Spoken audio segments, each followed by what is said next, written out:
જામજોધપુર કાલાવાડ બાદ હવે ધ્રોલમાં વિરોધનો વંટોળ. પૂનમ માડમની સભામાં અને રેલીમાં ક્ષત્રિયો ધસી આવ્યા. કાળા વાવટા ફરકાવી ઉગ્ર સૂત્રોચ્ચાર કર્યા. 100થી વધુ યુવકોની અટકાયત.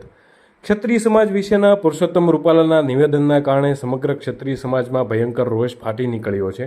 ભાજપની નેતાગીરીના અનેક પ્રયત્નો છતાં આ વિવાદ શમવાનું નામ નથી લેતો.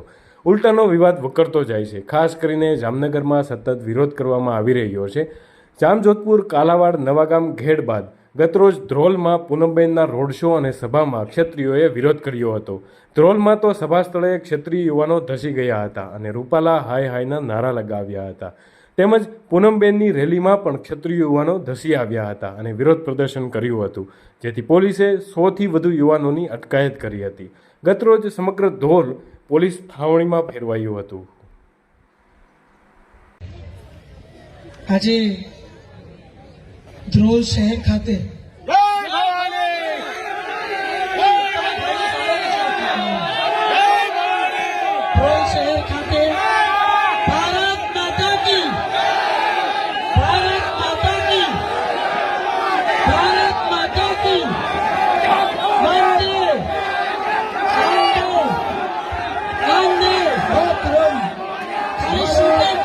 શૂટિંગ કરવું, આવી પોસ્ટ મૂકવી, આવા સ્ટન્ટ કરવા